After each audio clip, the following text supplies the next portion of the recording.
দর্শক স্বাগত জানাচ্ছি সিএসআরএম জনতন্ত্র গণতন্ত্রে। আপনাদের সঙ্গে আছি আমি সজল দাস। আজ কথা বলতে চাই রাষ্ট্র সংস্কার ও নির্বাচন প্রসঙ্গ নিয়ে। রাষ্ট্র সংস্কারের কাজ চলছে, রাষ্ট্র মেরামতের কাজ চলছে। এই প্রসঙ্গটি আলোচিত এখন এই মুহূর্তে। আমার সঙ্গে এই মুহূর্তে দুজন অতিথি রয়েছেন অধ্যাপক ডক্টর হাসানাত আলী, রাজশাহী বিশ্ববিদ্যালয়, রয়েছেন শরীফুজ্জামান শরীফ, সাবেক সভাপতি বাংলাদেশ ছাত্র ইউনিয়ন। স্বাগত জানাচ্ছি আপনাদের দুজনকেই।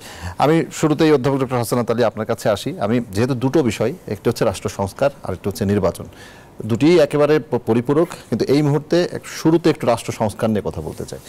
অন্তর্বর্তীকালীন সরকার রাষ্ট্র সংস্কারের যে দাবি ছিল, ছাত্র জনতার গণঅভ্যুত্থানের মধ্যে দিয়ে যে পরিস্থিতি তৈরি হয়েছে দেশে, বড় দাবিটি হচ্ছে রাষ্ট্র সংস্কারের দাবি। সেই সংস্কারের পথে এখন পর্যন্ত অন্তর্বর্তীকালীন সরকার কতটা সফল, কিংবা যে পদক্ষেপগুলো নিয়েছে আপনার মূল্যায়ন জানতে চাই একটু শুরুতে। ধন্যবাদ আপনাকে, ধন্যবাদ জানাচ্ছি আমার সহবিজ্ঞ আলোচক এবং এই মুহূর্তে যারা দেশের অত্যন্ত জনপ্রিয় টেলিভিশন চ্যানেল নিউজ 24-এর এই গণতন্ত্র দেখছেন, তাদের সবাইকে আমার আন্তরিক শুভেচ্ছা। আমি প্রথমেই যে 1000 মানুষের ছাত্র জনতার রক্তের মধ্য দিয়ে যে অন্তর্বর্তীকালীন সরকার, সেই তাদের রুহের মাগফিরাত কামনা করছি, তাদের প্রতি শ্রদ্ধা জানাচ্ছি যে গত 18 বছরের দেশের সকল সাংবিধানিক প্রতিষ্ঠানগুলোকে মোটা দাগে যদি বলি অকার্যকর প্রতিষ্ঠানে পরিণত করার মধ্য দিয়ে যে ছাত্রদের যে ক্ষোভ, ছাত্র জনতার ক্ষোভের ফলে আজকের এই সরকারের ব্যর্থ হওয়ার কোনো সুযোগ নেই। যদি আপনি মাত্র 20 দিনের সরকারের যদি সফলতা ব্যর্থতার যদি আলোচনা করতে চাই, সেটা একেবারে প্রিমেচিউর আলোচনা হবে, তবে তাদের বিগিনিংগুলো সুন্দর।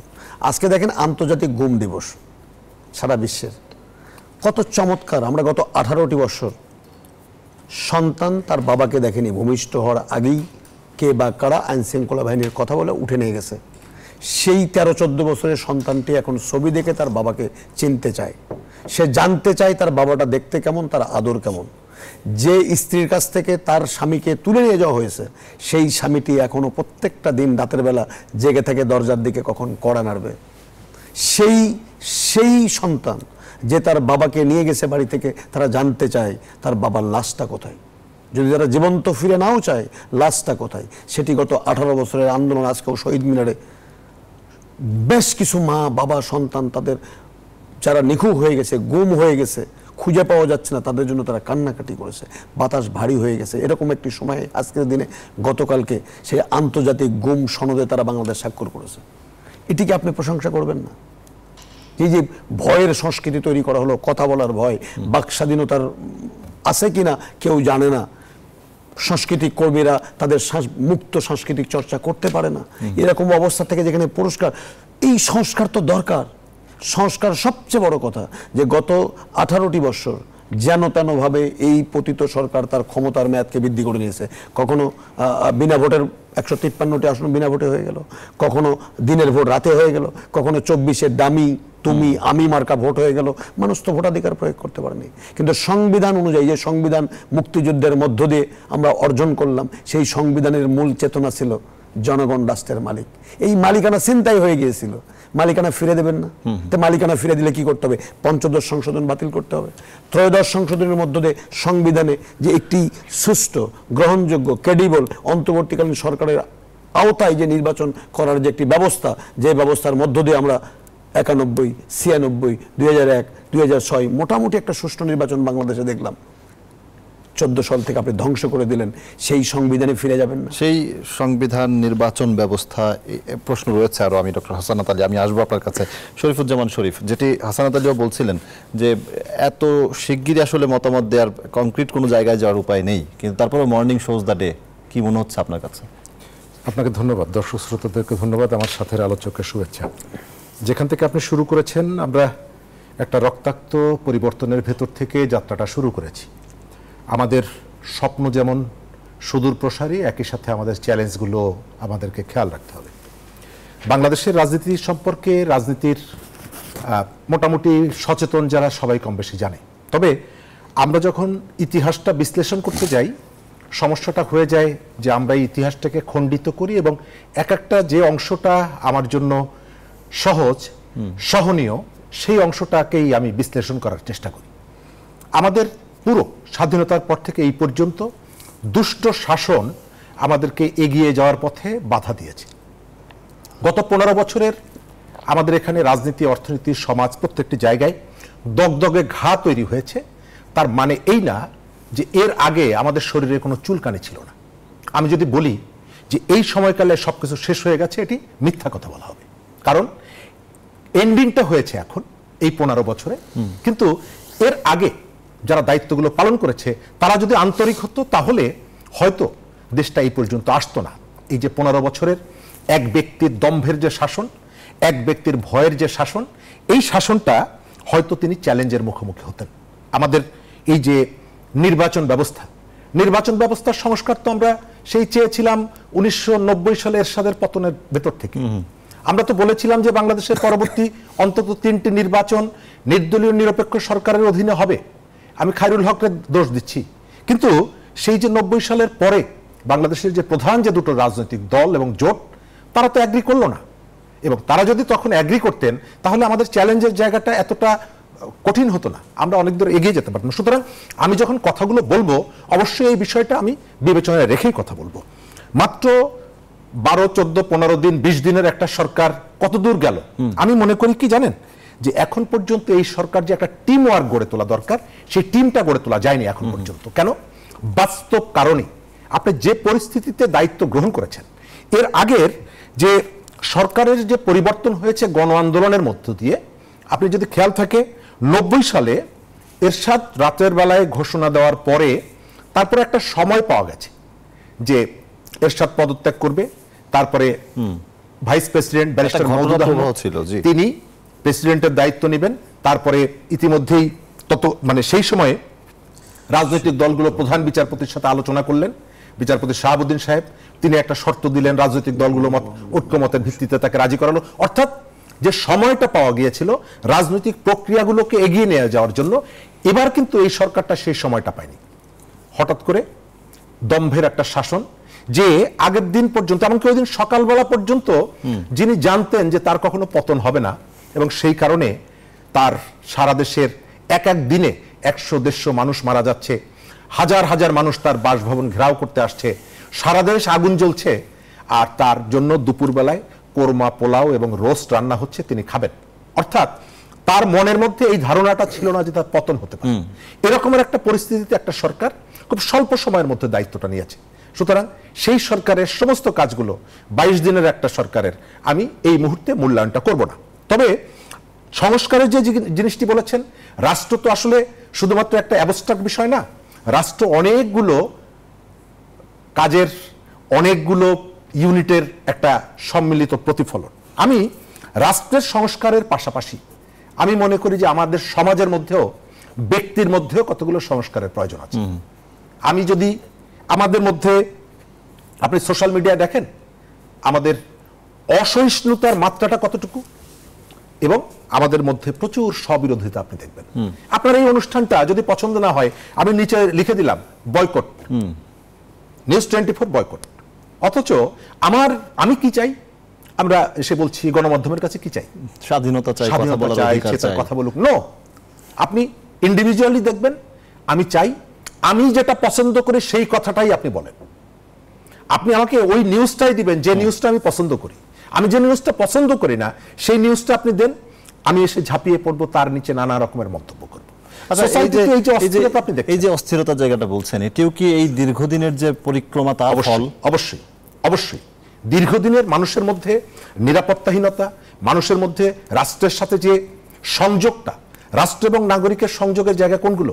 রাষ্ট্র পরিচালনায় নাগরিক কতগুলো ভূমিকা রাখে, সে তার মতামত দেয়, সে তার রিপ্রেজেন্টেটিভের কাছে যায়, সে ভোট দেয়, সে ভোটের প্রক্রিয়ায় নিজের কথাটা বলতে পারে, সরকারকে প্রশ্ন করার সুযোগ পায়, সরকারের প্রশ্ন করে তার কাছ থেকে উত্তর না দিলে সে তার ক্ষুব্ধ এবং ক্ষোভটা প্রকাশ করার সুযোগ পায়।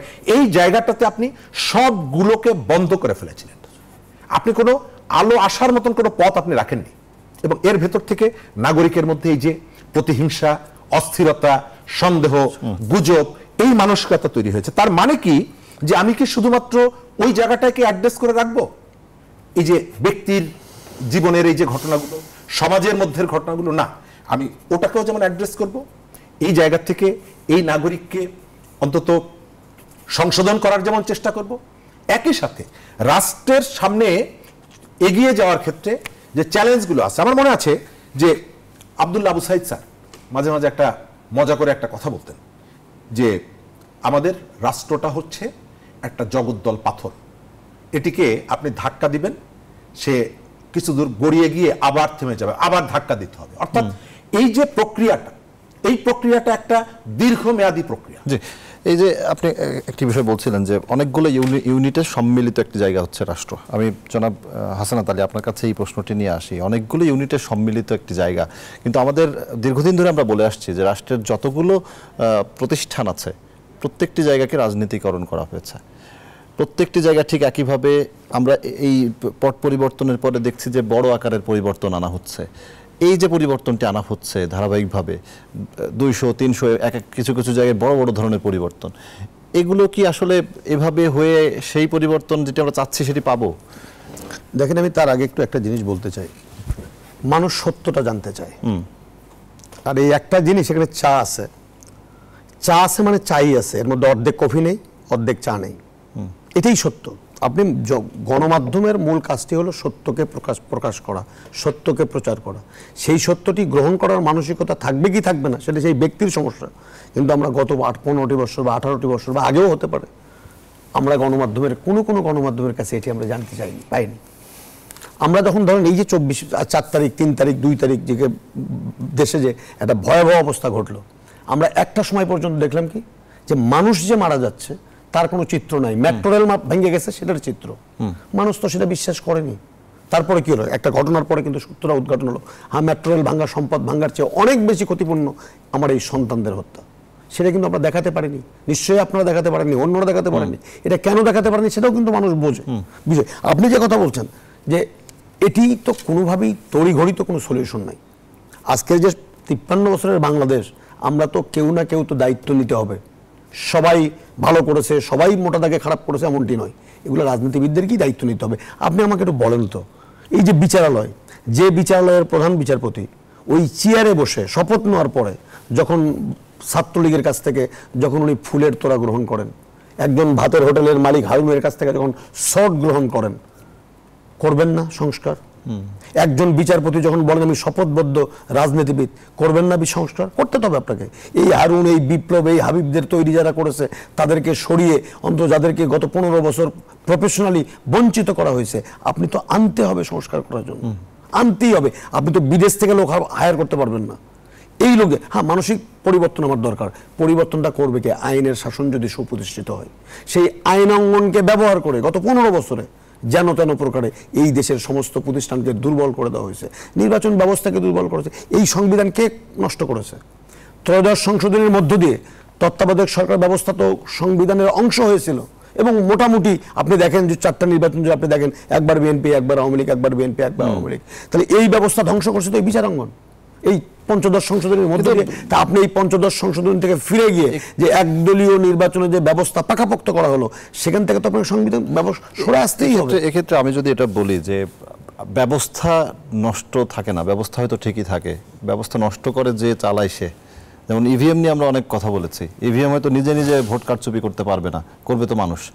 আমার কথা হচ্ছে যে সংস্কার, আমরা রাষ্ট্র সংস্কার করছি, সব থেকে আগে বোধহয় মানুষ সংস্কারটা প্রয়োজন। না না না, মানুষ সংস্কার এগুলো তো অবস্থার কথা। মানুষ তো সংস্কার কখন হবে? যখন আইনের সুষ্ঠু প্রয়োগ থাকবে। যে অপরাধী, সে অপরাধীর বিচার হবে। আপনি রাজনৈতিক বিবেচনায় মামলা দেখেননি? দেখেছেন সব সরকারের আমলই রাজনৈতিক মামলা দেখেছেন, হত্যা দেখেছেন, এই যে গুমের কথাগুলো বললাম, এগুলো ঘটেছে তো। যদি আইনের যদি সুষ্ঠু প্রয়োগ থাকতো, বিচারালয় যদি স্বাধীন থাকতো, স্বাধীনভাবে তার কর্মকাণ্ড পরিচালনা করতে পারতো, তাহলে অটোমেটিক্যালি এই মানুষের বিহেভিয়ারাল প্যাটার্ন চেঞ্জ করে কিন্তু আইন, বিচারালয়। আপনি যখন শাস্তির আওতায় আসবেন একটা অপরাধ করার পরে, আপনি তখন অন্যজন কিন্তু সেই একই অপরাধ করার কিন্তু সাহস পাবে না। কিন্তু কেন পেল? অপরাধীরা অপরাধ করে বীরদম্বে ঘুরে বেড়ালো, নিরপরাধ মানুষরা বাড়ি থেকে পালিয়ে বেড়ালো, থাকতে পারলো না। আপনি ভোট কেন্দ্রে ভোট দিতে যাবেন, আপনি তো ভোট তো দূরের কথা, সেন্টারের ধারের কাছেই যেতে পারেন না। কেন আপনি যাবেন? ঢাকা শহরে আমরা দেখিনি 10% ভোট, 5% ভোট সরকারি হিসাবে। কেন? ভোট তো আমার উৎসব ছিল, সেই উৎসবটাকে নিরানন্দে পরিণত করলো কারা? তাদেরকে খোঁজেন। আমি কোনো দলের কথা বলছি না, যারা অপরাধী। এই যে তারপরে এখন যেতে হচ্ছে, গত পরশুদিন আমি দেখলাম যে সিরাজগঞ্জে 600 লোকের বিরুদ্ধে মামলা। কেন আপনি করবেন? 1000 মানুষের রক্তের বিনিময়ে যে দেশ, এখনো রাস্তার অলিগলি থেকে রক্তের গন্ধ পাওয়া যায়, আপনি কেন মামলা করবেন? কারা মামলা করছে? একই ঘটনা তো। আপনি পরিবর্তন করবেন না, শুধু সংস্কারের কথা। আপনি একটি পরিবার থেকে 40 জন বা এমপি, মন্ত্রী, সিটি কর্পোরেশনের চেয়ারম্যান, আপনি সংশোধন করবেন না? কি করে এই পরিবারতন্ত্রকে জেকে বসলো? এই পরিবারতন্ত্রের বাইরে থেকে যদি রাজনীতিবিদদেরকে, ওনাদের মতো মানুষদেরকে যদি রাজনীতিতে আসার সুযোগ করে না দেন, 67% পার্লামেন্ট মেম্বার ব্যবসায়ীরা, ফুল টাইম তারা ব্যবসা করে আর পার্ট টাইম পলিটিক্স করে।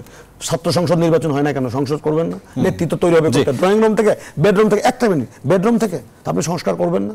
আপনি পার্লামেন্টে আপনি বলছেন আপনি দলের মতামতের বিরুদ্ধে আপনি ভোট দিতে পারবেন না। এত বড় অগণতান্ত্রিক সংবিধান যেটা পাইলাম স্বাধীনতা যুদ্ধের পরে, সেখানে আপনি অগণতান্ত্রিক করে রাখলেন যে আপনি দলের মতামতের বিরুদ্ধে ভোট দিতে পারবেন। কেন দিতে পারবো না? আমার তো ব্যক্তি এমপি, জনগণ ভোট দিয়েছে, আমার মতামত দিতে পারবো না আমি? রাষ্ট্রপতি, প্রধানমন্ত্রীর ক্ষমতার যে আকাশচুম্বী ভারসাম্যহীনতা, সংস্কার করবেন না? আপনি করতেই হবে। এগুলো তো অগণতান্ত্রিক বিষয়। কেন দুইজন মানুষের মধ্যে একজন ওখানে চুপচাপ বসে থাকবেন? সংস্কারের আরো প্রশ্ন রয়েছে, আমি একটু বিরতি নিতে চাই। বিরতি থেকে ফিরে আমি শরীফুজ্জামান শরীফ আপনার কাছে আসছি। দর্শক, বিরতি নিচ্ছি সিএসআরএম জনতন্ত্র গণতন্ত্রের সঙ্গেই থাকুন। দর্শক, বিরতির পর আবারও স্বাগত জানাচ্ছি সিএসআরএম জনতন্ত্র গণতন্ত্রে। কথা বলছি রাষ্ট্র সংস্কার ও নির্বাচন ব্যবস্থা নিয়ে। আমি জনাব শরীফুজ্জামান শরীফ আপনার কাছে আসি। একটু নির্বাচনের দিকে, এখনো যদি অনেক দূরের পথ, তারপরেও সেদিকে আস্তে আস্তে যাবে গোটা দেশ। কি মনে হচ্ছে এখন সংস্কারের যে জায়গাটি, আমরা যে জায়গাগুলোতে হাত দিয়েছে অন্তর্বর্তীকালীন সরকার, বিশেষ করে আর্থিক খাতের সংস্কার, এটি অত্যন্ত গুরুত্বপূর্ণ একটি জায়গা। কি মনে হচ্ছে আমাদের আসলে পথ ঠিক আছে কিনা এখন পর্যন্ত?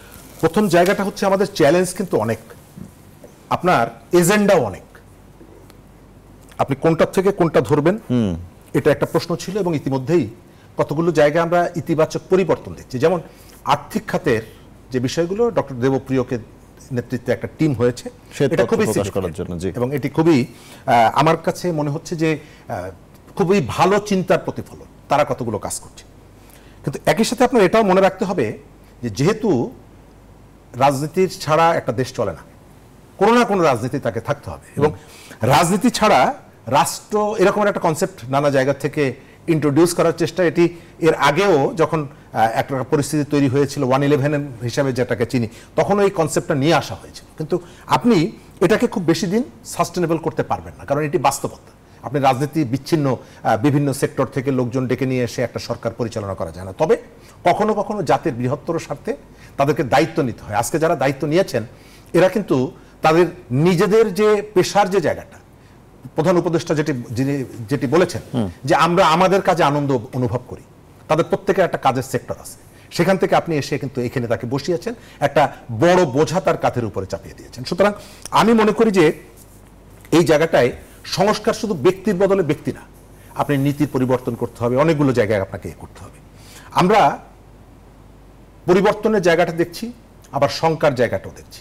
পুলিশ সেক্টরের নিয়ে সব থেকে বেশি আলোচনা হচ্ছে, আইন শৃঙ্খলা নিয়ে সব থেকে বেশি আলোচনা হচ্ছে, গত কয়েকদিন ধরে শিক্ষা প্রতিষ্ঠানে যেটা হচ্ছে শিক্ষকদের সঙ্গে, কিন্তু তারপরেও দেখছি যে সরকারের কাছ থেকে যে ধরনের রেসপন্স আমরা চেয়েছিলাম, সেই রেসপন্সটা আমি ব্যক্তিগতভাবে মনে করি যে সেটা আমরা দেখতে পাচ্ছি না, এবং এর জন্য এই বিষয়টা আরো বিস্তৃত হচ্ছে। তো আমি মনে করি যে এই সরকারকে যে দায়িত্ব নিয়েছে, প্রথমত মাত্র 20-22 দিনের একটা সরকার, রাজনৈতিক দলগুলো তাদের সাথে কথা বলে সম্মতি দিয়ে তাদেরকে এখানে বসিয়েছে। রাজনৈতিক দলগুলোকে সহযোগিতা করতে হবে। এখন আপনি 22 দিনের মধ্যে এ পর্যন্ত রাস্তায় প্রতিদিন বলছেন, আর 22 দিনে 3 দিন আপনি গিয়ে তার বাড়িতে গিয়ে জিজ্ঞেস করে এসেছেন যে ইলেকশন কবে, রোড ম্যাপ চাইছেন, ইলেকশন কবে দিবেন। আমি মনে করি যে রোড ম্যাপ আপনি চাইবেন, অবশ্যই তাদেরকে একটা সিলেবাস দিতে হবে যে আমি এই এই কাজগুলো করতে চাই, রোড ম্যাপটা আমার এটি প্রয়োজন। কিন্তু একই সাথে রাজনৈতিক দলগুলোরও প্রতিদিন সকাল বিকাল যখনই আপনার সাথে দেখা হবে, তখন আপনি যদি জিজ্ঞেস করেন, আপনার বাড়িতে যদি একটা মেহমান আসে, আপনি বারবার তাকে জিজ্ঞেস করেন না আপনি কবে যাবেন, এটি ভদ্রতা না। এবং এই যে অবস্থাটা, এদেরকে কিন্তু আসার কোনো প্রয়োজন ছিল না। একটা রাজনৈতিক ব্যবস্থার অধঃপতনের কারণে তাদেরকে আমরা এখানে দায়িত্ব দিই। আচ্ছা, এখানে আমি যদি একটু বলি যে অন্য কোনো শঙ্কা থেকে কি এই বারবার চাওয়া? এইখানে রাজনীতিতে তো নানা রকমের ঘটনা ঘটতে পারে। শেখ হাসিনা, ওই যে বললাম, দুপুরবেলা হয়তো সকালবেলা পর্যন্ত রান্না করার আগ পর্যন্ত উনি বুঝতে পারেন না যে তাকে এখান থেকে পরিবর্তন হতে হবে। সম্ভবত বিএনপির মধ্যে সেই ধরনের কতগুলো শঙ্কা ইতিমধ্যেই দেখা যাচ্ছে, এবং বিএনপির নেতারা সেই কথাগুলো বলছেন। তাদের অনেকগুলো চ্যালেঞ্জ সামনে আছে। তাদের দলের যে প্রধান ভারপ্রাপ্ত চেয়ারম্যান, তাকে দেশে আসার ব্যাপারে বিএনপি এখনো কিছু কিন্তু বলছে না। এর আগে এটি নিয়ে তাদের কিন্তু মেইন এজেন্ডা ছিল তাকে দেশে নিয়ে আসা। বেগম খালেদা জিয়ার অসুস্থতা আমরা যেটা দেখেছিলাম, যে তিনি একেবারে মৃত্যুর সাথে লড়াই করছেন, তাকে বিদেশে এবং সরকার নতুন সরকার গঠিত হওয়ার সঙ্গে সঙ্গে কিন্তু তাকে পাসপোর্টটা আপনি দিয়েছেন, তাকে বাইরে নিয়ে যাওয়ার এই বিষয়টা অনেকগুলো জায়গায় ধোঁয়াশা আছে। সুতরাং রাজনৈতিক দল হিসাবে আপনার আমার থেকে বিএনপির অ্যানালাইসিসটা নিশ্চয়ই আরো প্রশস্ত, বিএনপির কাছে আরো অনেক তথ্য আছে, আবার এটাও যে তথ্যগুলো তাকে কখনো কখনো শঙ্কিত করছে। জি, এই একদিকে শঙ্কিত করছে, অন্যদিকে রাজনৈতিক দলগুলোরও তো মানে তারাই তো বলবে নির্বাচন কবে হবে। জনাব হাসানাত আলী, তারা তো নির্বাচন চাইবে, রাজনৈতিক দলগুলো। দেখেন, আপনাকে একটা জিনিস ভুলে গেলে চলবে না যে বিএনপি প্রত্যেক দিন বা এ দল প্রত্যেক দিন নির্বাচন চাচ্ছে। পতিত সরকারের প্রধানমন্ত্রীর সন্তান বিদেশের মাটিতে বসে বলছে, আমি ইন্ডিয়াকে বলেছি 3 মাসের মধ্যে ভোটের ব্যবস্থা করতে। জি, নির্বাচনের সবাই তো কনসার্ন, কারণ আপনি যদি সাংবিধানিক যদি একটি সরকার যদি চান গণতান্ত্রিকভাবে, গণতান্ত্রিক বাংলাদেশে নির্বাচন ছাড়া কি বিকল্প কোনো পথ আছে? আমরা তো গত 18 বছর শুনেছি সরকারের কাছ থেকে যে নির্বাচনে আসেন, ভোটে যান। তো এখন বিএনপি তো এই ভোটটা যেন সুষ্ঠু হয়, গ্রহণযোগ্য হয়, পার্টিসিপেটরি হয়, অংশগ্রহণমূলক হয়, ভোটাররা তার ভোট দিয়ে নেতা নির্বাচন করে, এটার জন্য কি মাঠে আন্দোলন। এবং আজকে হঠাৎ করে 2024-এর এই 5 তারিখে শুরু, 15 তারিখে শুরু হয়ে 5 তারিখে দেশে বিপ্লব হয়ে গেল, বিষয়টা তো এরকম না। এই দেশের মাঠটা তো উত্তপ্ত ছিল, বারুদ তো উত্তপ্ত করা ছিল। আমার সন্তানরা স্ফুলিঙ্গ জ্বলিয়েছে, মুক্ত হয়েছে, আমরা দ্বিতীয় স্বাধীনতা বলছি, প্রধান উপদেষ্টা বলছে। আপনি বলবেন না আপনি কি করবেন, কি কাজ করতে চান, কতদিনে সমাপ্ত করবেন, আপনারই তো বলা উচিত, কারণ আপনি তো রাজনৈতিক সরকার নয়, আপনি তো দায়িত্ব নিয়েছেন, আমরা দায়িত্ব আপনাকে দিয়েছি। তাহলে আপনি যদি দায়িত্ব নেন, দায়িত্বটা থেকে আপনাকে তো যেতে হবে। কারণ রাজনৈতিক দল, আমি ওনার সাথে একমত, রাজনৈতিক দল দেশ স্বাধীন করেছে, রাজনৈতিক দলই স্বৈরাচার মুক্ত করেছে, রাজনৈতিক দলই এই যে রাজনৈতিক যে ক্ষেত্র বাংলাদেশের, এটা তো 2001-11-এর পর থেকেই তো এই ক্ষেত্র তৈরি হয়েছে তো। তাহলে যদি ক্ষেত্রটা তৈরি করে থাকে, রাজনৈতিক দল হলো মূল স্টেক হোল্ডার। তবে আমি এই তরুণ সমাজের যে বৈষম্য বিরোধী ছাত্র আন্দোলন, তাদেরকেও কিন্তু এই বর্তমান বাস্তবতায় অন্যতম স্টেক হোল্ডার। এই উদ্যোগ বিএনপি বা বিরোধী দলকে বলতে হবে কেন? সরকারের পক্ষ থেকে তো এতদিন 20 দিন চলে গেছে, তাহলে এতদিনের মধ্যে আমি সমালোচনা করছি না।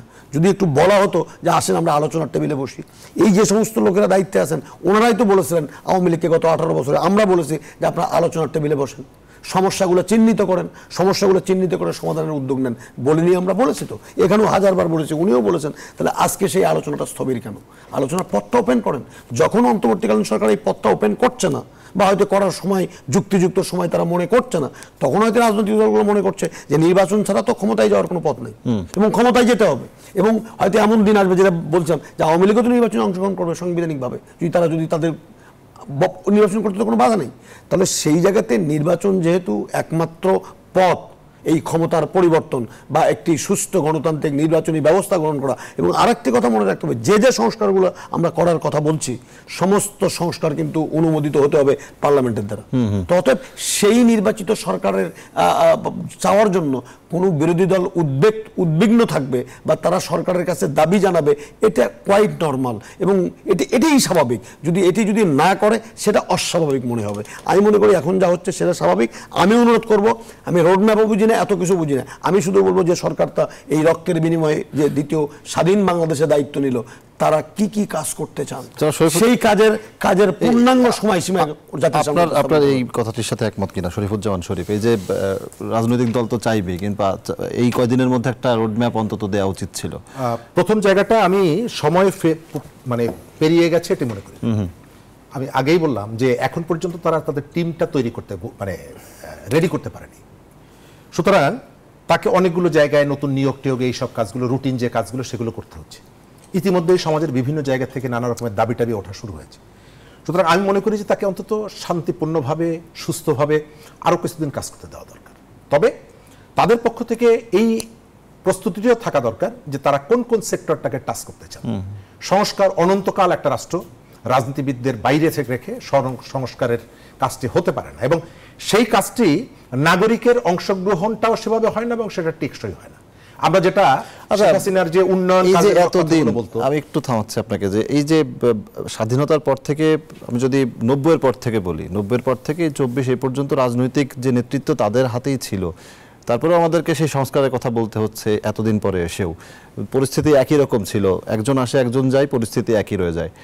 তাহলে আবারও সেই রাজনীতিবিদদের কথাই বলছি, অবশ্যই রাজনীতিবিদরাই করবেন, কিন্তু সেই সংস্কার এতদিনেও হলো না। আমরা এই কদিনে আশা করতে পারি? প্রথম জায়গাটা হলো যে আমরা খারাপ রাজনীতির বিপরীতে ভালো অরাজনীতি চাইনি, কিন্তু আমরা খারাপ রাজনীতির বিপরীতে ভালো রাজনীতি চেয়েছি। আমি একটা দলের সাথে যুক্ত, আমি বাংলাদেশের কমিউনিস্ট পার্টির রাজনীতি করি। আমরা অনেক বছর ধরে আমরা সরকারের নির্বাচন বয়কট করেছি, ইত্যাদি ইত্যাদি ঘটনাগুলো আছে। আমি 2008 সালে ইলেকশন করেছিলাম, নির্বাচনের 3 দিন আগে থেকে আমি আর ঘর থেকে বেরোতে পারিনি। তো এরকমের একটা পরিস্থিতি ছিল। তো আমরা আমাদের স্লোগানটা দিয়েছিলাম, দুঃশাসন হটাও, ব্যবস্থা বদলাও, বিকল্প গড়ো। মানে 15 বছরের যে দুঃশাসন সেটির পরিবর্তন করে ব্যবস্থাটারও পরিবর্তন, ওই যে ব্যক্তি না, নীতির পরিবর্তন। তো এই জায়গাটা আমরা এখনো আছি, আমরা ওই জায়গাটা এখনো আছি। এবং আমরা মনে করি যে একটা খারাপ শাসনের বিপরীতে আমি একটা নতুন শাসন আনবো, সেটাও রাজনৈতিক হবে।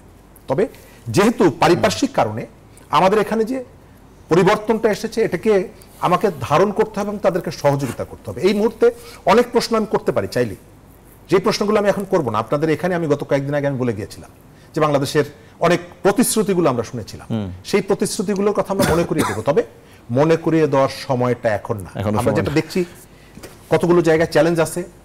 ওই যে হারুনের ভাতের হোটেল, সেখান থেকে নতুন ডালের হোটেল হওয়ার সম্ভাবনা আমি দেখছি। এই যে পুলিশের যে নিয়োগ বাণিজ্য, মানে এই যে মামলা বাণিজ্যটা, যে এই জায়গাগুলো আপনাকে শক্ত হাতে দমন করতে হবে। আপনাকে শুধুমাত্র ওই যে কনস্টিটিউশন, আমাদের এই যে শহরের যে ইস্যুগুলো, সেই ইস্যুগুলো টাচ করলে আপনার হবে না।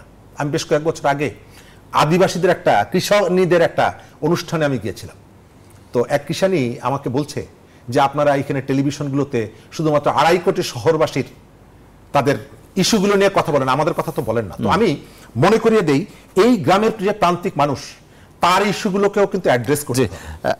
একটা বিরতি নিতে চাই, আমি আসছি স্যার আপনার কাছে বিরতি থেকে ফিরে। দর্শক, বিরতি নিচ্ছে সিএসআরএম জনতন্ত্র গণতন্ত্রের সঙ্গেই থাকুন। দর্শক, বিরতি পরে আবারও স্বাগত জানাচ্ছি সিএসআরএম জনতন্ত্র গণতন্ত্রে। কথা বলছি রাষ্ট্র সংস্কার ও নির্বাচন ব্যবস্থা নিয়ে। আমি শেষ পর্যায়ে, একেবারে এই পর্বে কম সময় রয়েছে, অধ্যাপক ডক্টর হাসানাত আলী, আপনার কাছে আসি। যে পরিস্থিতি আমরা দেখছি তাতে হয়তো বেশ খানিকটা সময় যাবে, তারপর একটা নির্বাচন কিংবা ওইদিকে আমরা এগোতে পারবো। কিন্তু তার আগে সংস্কার যে প্রক্রিয়া সেটি চলছে, এবং সব থেকে শঙ্কার যে জায়গায়, আমি যদি একটু শিক্ষা ব্যবস্থার কথা বলি, দেশের শিক্ষা ব্যবস্থা এই মুহূর্তে একেবারে থমকে আছে। অর্থনীতিতে সংস্কার হচ্ছে, শিক্ষা ব্যবস্থা হচ্ছে ছোটোখাটো, কিন্তু বিশ্ববিদ্যালয় চালু হওয়া, আমরা দেখেছি যে সব ধরনের আন্দোলন, সব ধরনের সংগ্রাম, সব কিছু শুরু হওয়ার সূতিকাগার হচ্ছে বিশ্ববিদ্যালয়। কি বলবেন আসলে, ওই জায়গাটা শুরু করবে কিভাবে? দেখেন, যে সংগ্রামের মধ্য দিয়ে আমরা দ্বিতীয় স্বাধীনতার কথা বলছি, সেই স্বাধীনতার অন্তত 2 জন সদস্য প্রথম কাতারের, তারা এই সরকারের অংশ। ওনারা যখন পতিত সরকারের নির্দেশ অনুযায়ী ভাইস চ্যান্সেলররা দল দাসের মতো করে, যখন আমার ছাত্ররা হাসপাতালে মৃত্যুর সাথে পাঞ্জা লড়ে, ঢাকা মেডিকেলে যখন ছাত্ররা রক্তাক্ত, আমার কন্যা সন্তানরা ছাত্রলীগের দ্বারা নির্যাতিত, ভাইস চ্যান্সেলর এসি রুমে বসে স্যান্ডউইচ খান আর গুলি করে আমার ছাত্রদের বিপক্ষে, তখন ছাত্রদের কিন্তু মূল দাবি ছিল যে আমরা আমাদের আবাসস্থলে থাকতে চাই। কেন এখন পর্যন্ত বিশ্ববিদ্যালয় খোলার জন্য এই উদ্যোগটা আসছে না? পুরা শিক্ষা ব্যবস্থা একেবারে স্থবির হয়ে গেছে। কেন ভাইস চ্যান্সেলর নিয়োগ প্রক্রিয়াগুলো স্থবির হয়ে আছে? এই বিষয়টা কিন্তু আমাদেরকে ভাবায়। অন্যদিকে আরেকটা বিষয় আছে, শুধু বিশ্ববিদ্যালয় তো নয়, গত এই যে কয়েকটা বৎসরে যে শিক্ষা ব্যবস্থা এমন একটি জায়গায় নিয়ে যাওয়া হয়েছে যে সেখানে পরীক্ষা নাই, ডিম ভাজা, আলু ভর্তা করা, চাদর গোছানো, একটা হজবরল অবস্থার মধ্যে নিয়ে গেছে। সেটাকে রক্ষা করবেন না আপনি? রক্ষা করতে হবে। আমি আমার ভাইয়ের সামনে শুধু একটা কথা স্মরণ করাই দিতে চাই, উনি যেহেতু ছাত্ররা ইউনিয়নের রাজনীতি করেন, 90-এর স্বৈরাচারী বিরোধী আন্দোলনে একটা জনপ্রিয় স্লোগান ছিল ওনাদের, আমার ভোট আমি দেব, যাকে খুশি তাকে দেব। আমি শুধু এইটুকু বলি, সবচেয়ে বড় সংস্কার যেটা, এই স্লোগানটাকে মূল জায়গায় রেখে, ফোকাল পয়েন্টে রেখে, যে আমার ভোট আমি দেব, যাকে খুশি তাকে দেব, এটা নিশ্চিত করার জন্য যে যে সংস্কার করা দরকার, একটা যৌক্তিক সময়ের মধ্যে সেই সংস্কার করে নির্বাচনের মধ্য দিয়ে নির্বাচিত সরকার দায়িত্ব গ্রহণ করবে। এটাই বোধহয় আমাদের প্রত্যাশা। জি, শরীফুজ্জামান শরীফ, একেবারে সংক্ষেপে আমি শেষ করছি। সংক্ষেপে যেটা আমি শেষ করেছিলাম, যে শহরের যে ইস্যুগুলো আছে, রাজনৈতিক ইস্যুগুলো আছে, সাংবিধানিক প্রতিষ্ঠানের বিষয়গুলো যেমন আছে, একই সাথে আপনাকে প্রান্তিক মানুষের ইস্যুগুলোকে অ্যাড্রেস করতে হবে। আমরা রাজনৈতিক ইস্যুগুলোর কারণে, এই পরিস্থিতির কারণে বাজারের দিকে আমরা খেয়াল রাখতে পারছি না। প্রান্তিক মানুষ গত 15 বছর যে সমস্ত জায়গাগুলোতে দুঃশাসনের পকেটগুলো তৈরি হয়েছিল, সেই মানুষগুলোর কথা আপনাকে ভাবতে হবে। আমাদের ওই যেটা বললাম যে সরকারের অনেকগুলো চ্যালেঞ্জ, কিন্তু আমাদেরকে এই সরকারকে সহযোগিতাটা করতে হবে। সহযোগিতাটা করব, সমর্থন করব, কিন্তু খারাপ কাজ যদি দেখি অবশ্যই তার সমালোচনা করব। আমাদের ক্ষমতার ব্যক্তির যে পরিবর্তন, এই ব্যক্তির পরিবর্তনের থেকে নীতির পরিবর্তনটা প্রধান, গুরুত্বপূর্ণ। এবং নীতির পরিবর্তন যদি না হয়, তাহলে এই যে হাজার খানেক মানুষের যে আত্মদান, সেই আত্মদান কোনোভাবেই সফল হবে না। এবং আমরা যদি আবার ব্যর্থ হই, তাহলে আমাদের যে অতল গহ্বরে আমরা নিপতিত হব, সেখান থেকে বেরিয়ে আসা আমাদের জন্য আরো কয়েক দশক অপেক্ষা। জি, শেষ করতে হচ্ছে। আমরা সেই ভালোর প্রত্যাশা নিয়ে শেষ করতে চাই। অসংখ্য ধন্যবাদ ডক্টর হাসানাত আলী এবং শরীফুজ্জামান শরীফ, আপনাদের দুজনকে স্টুডিওতে সময় দেওয়ার জন্য। দর্শক, শেষ করছে আজকের মতো সিএসআরএম জনতন্ত্র গণতন্ত্র। এতক্ষণ সঙ্গে থাকায় ধন্যবাদ সবাইকে।